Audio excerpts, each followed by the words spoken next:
السيت سكرو عبارة عن مسمار صغير بيمسك أجزاء ميكانيكية زي التروس والبكرات أو البوليز مع الشافت. بس الأحمال صغيرة مش لدرجة إنها تنقل تورك كبير، لأن في الحالة دي بنستخدم الكيز، ومعاها برضو لتثبيت محكم بنستخدم السيت سكرو. السيت سكرو لها أكتر من نوع. فيه النوع العادي المنتشر دايما وهو الكاب بوينت سيت سكرو، وفي نوع مش منتشر قوي وهو الرولينج بول تيب، واللي السن بتاعه عبارة عن كورة صغيرة. وفي برضه نوع تاني السن بتاعه عبارة عن كورة ولكن بسن فلات. وفي نوع مهم جدا وهو النايلون تيب سيت سكرو، والسن بتاعه بيكون من النايلون، وده عشان لو مش عايز تجرح في السطح أو لو فيه اهتزازات. طيب أنا دلوقتي عايز أعمل سيلكت للسيت سكرو المناسب، أعمل إيه؟ الأول لازم أفهم أنواع الأحمال اللي واقعة على السيت سكرو. السيت سكرو بيكون عليه شير ستريس أو إجهاد القص، وده بيحصل بشكل موازي على السيت سكرو.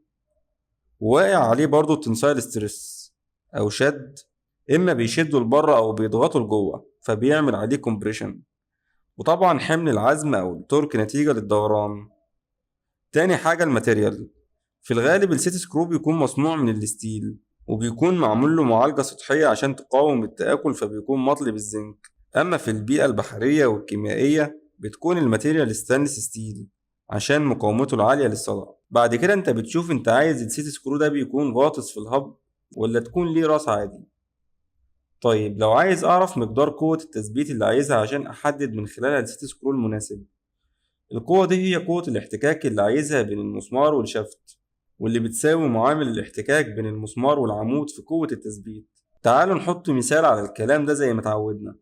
لو انت مهندس وشغال في مصنع وعندك جزء من ماكينة فيه عمود بيدور عليه بكرة صغيرة، والبكرة دي بتنقل حمل صغير، فعايزين نثبتها في الشافت بسيت سكرو.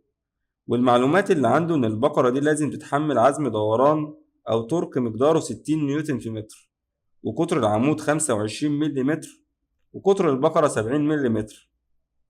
أول حاجة أنت كمهندس هتحسب القوة اللازمة للتثبيت، واللي لازم يوفرها لسيت سكرو عشان يثبت البكرة على العمود. واحنا عارفين ان القوة بتساوي التورك على نصف قطر البقر في معامل الاحتكاك، واللي هنفترضه 15 من 100، يعني هيساوي 60 على 35 في 10 أس سالب 3 في معامل الاحتكاك اللي هو 15 من 100، هيساوي 258 نيوتن. يعني انت عايز توفر مسمار يوفر قوة احتكاك على الأقل 258 نيوتن علشان يثبت البقرة كويس. بعد كده هتختار الماتيريال المناسبة زي ما قلنا، وليكن في العادة بيكون ستيل مطل زنك وهحتاجه يكون غاطس. بعد كده بنحدد قطر السيت سكرو على مقاس الفتحة الموجودة في الهب أو البقرة، وليكن 8 ملم وطوله 12 ملم. واخر حاجه لو محتاجين نتاكد اكتر ممكن ندخل على واحد من اشهر الويب سايتس اللي بتوفر لي كل المعلومات عن السيت سكرو. هتدخل الكتالوج الخاص بيهم هتلاقي ان انسب نوع للوضع ده هو الكاب بوينت سيت سكرو، بقطر 8 ملم وطول 12 ملم.